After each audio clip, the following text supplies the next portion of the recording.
लेकिन अब एक और इन्फॉर्मेशन आपके सामने रखते हैं। ये बताते हैं कि हॉर्मूज में अब तक कब कब हमला हुआ है, कितने हमले हो चुके हैं, और आज के इस हालात में अमेरिका और ईरान दोनों स्ट्रेट ऑफ हार्मूज पर नियंत्रण का दावा भी कर रहे हैं। लेकिन हॉर्मूज से विनाश की खबर उस लिहाज से समझिए जहां अभी तक 68 हमले हो चुके हैं, 20 नाविकों की मौत हो चुकी है, जबकि 35 घायल बताए जा रहे हैं। ईरान की सख्ती का असर ये देखिए, जहां नियम उल्लंघन पर 45 टैंकर ब्लैकलिस्ट ईरान कर चुका है और हॉर्मूज और रेड सी की यात्रा अब खतरनाक बन चुकी है। वहीं दूसरी तरफ गुजरने वाले जहाज़ों की बीमा भी मुश्किल हो चुका है और कंपनीज का बीमा रिन्यू करने से इनकार भी सामने आ रहा है। लेकिन ईरानी हमलों से अमेरिका को भारी नुकसान का भी अब दावा किया जा रहा है, जहां पश्चिम एशिया में अमेरिकी ठिकानों में मची तबाही की खबर है। अमेरिकी मीडिया रिपोर्ट से बड़ा पर्दाफाश ये हुआ कि इंटेलिजेंस साइट्स और सर्विलांस उपकरण नष्ट हो चुके हैं।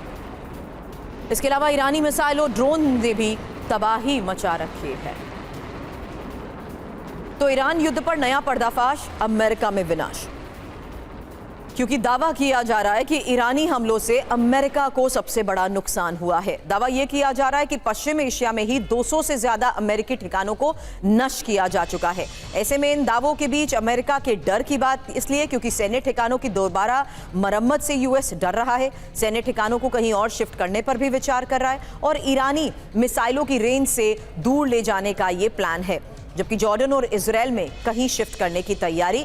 हालांकि अभी तक इससे पहले बहरीन, कुवैत, कतर के यूएस बेस में टारगेट हिट किए गए, तबाही मचाई गई और 1947 में CIA बनने के बाद पहली बार यूएस को इतना नुकसान हुआ है। वॉशिंगटन पोस्ट में ये दावा किया गया। अब ईरान में सत्ता परिवर्तन अमेरिका चाहता है। बड़ी खबर यह है कि पूर्व अमेरिकी राजनयिक लुडोविक हुड का ये बयान सामने आया कि रिजीम चेंज युद्ध का सबसे अच्छा नतीजा है। ईरान पर सैन्य दबाव बनाए रखना चाहिए और ईरान का नेतृत्व बहुत ही कमजोर हो चुका है।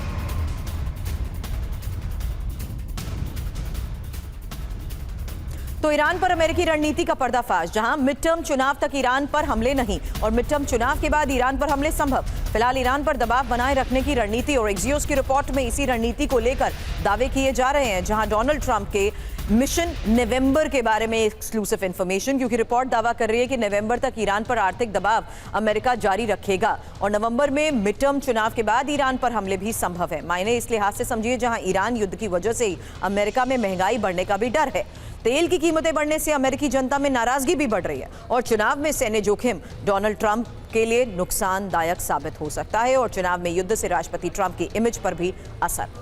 जबकि चुनाव के बाद मिड टर्म में ट्रंप को अच्छी सफलता मिली तो युद्ध संभव है। बड़ी बात यह है कि मिड टर्म चुनाव के बाद अगला चुनाव 2028 में होगा।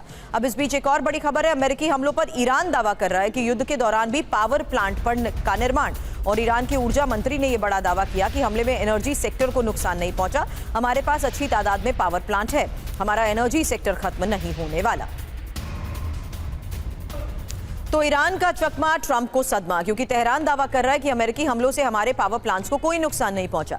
युद्ध के वक्त भी हमने पावर प्लांट का निर्माण किया है और दुश्मन के सारे हथियार खत्म हो जाएंगे, हमारे प्लांट नहीं। जबकि हमारी बिजली व्यवस्था बहुत मजबूत है और हर इलाके में फैली हुई है। ये ईरान के ऊर्जा मंत्री की तरफ से दावा किया जा रहा है। साथ ही आपको बता दें, ईरान के पास 526 पावर प्लांट मौजूद हैं। करीब 78,439 मेगावाट बिजली उत्पादन होता है और इन हमलों से 2000 बिजली ग्रिड्स को नुकसान का दावा भी किया जा रहा है। मेरे सहयोगी मनीष इस वक्त हमें ज्वाइन कर चुके हैं। और मनीष, कल तक हम जो आर्थिक इकोनॉमिक क्रैश को देखते हुए आर्थिक स्ट्राइक को लेकर दावे कर रहे थे, मैंने आपसे यही सवाल किया था कि ईरान कब तक ये प्रेजेंट करता रहेगा, ये बताता रहेगा, मैसेजिंग, वॉर ऑफ मैसेजिंग में कहता रहेगा कि कोई नुकसान नहीं पहुंचा, जबकि असली फैक्ट सामने नहीं आए, और वो फैक्ट सामने नहीं आए तो डोनाल्ड ट्रंप के कहने पर भी विश्वास नहीं हो पाता है। जबकि हकीकत और रिपोर्ट्स तो ये भी दावा कर रहे हैं कि ज्यादा से ज्यादा एनर्जी सेक्टर्स में नुकसान पहुंचा है, भले ही आज के इस हालात के बीच में ईरान के ऊर्जा मंत्री कुछ और दावे कर रहे हो।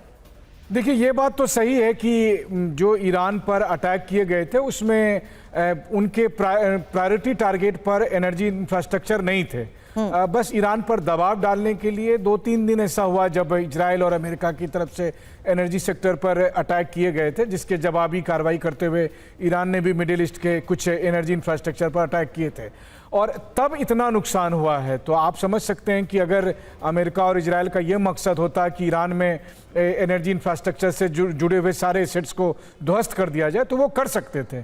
अब बात यह है कि ईरान की तरफ से बार बार ये कहा जाता है कि जी हमारा तो कोई नुकसान हुआ नहीं है, हमारा तो कोई नुकसान नहीं हुआ। ऐसी बात नहीं है, क्योंकि 40 दिन के उस जंग में करीब 30,000 बम गिराए गए, जिसमें से कई बम ऐसे थे जो 20 से 30 हजार की पाउंड के थे बम। तो आखिर ये बम कहाँ गए? वो तब हालत है जबकि ईरान में ये सभी अटैक प्रिसाइज अटैक किए गए थे। ठीक है, बहुत सारे पहाड़ की कंदराई पहाड़ को नुकसान नहीं पहुंचा, लेकिन तेहरान को या फिर बुशहर को या बंदर अब्बास में जो क्रिटिकल इंफ्रास्ट्रक्चर थे उन सबको काफी नुकसान पहुंचा है। लेकिन आज के हालात में फिर वापस अपने प्रोडक्शन को लेकर ईरान दावे कर रहा है और इन्हीं आर्थिक स्ट्राइक्स के बीच ईरान की तरफ से ये दावे करना कि उसके न्यूक्लियर एसेट्स सेफ हैं, उसके एनर्जी सेक्टर पर कोई नुकसान नहीं पहुंचा,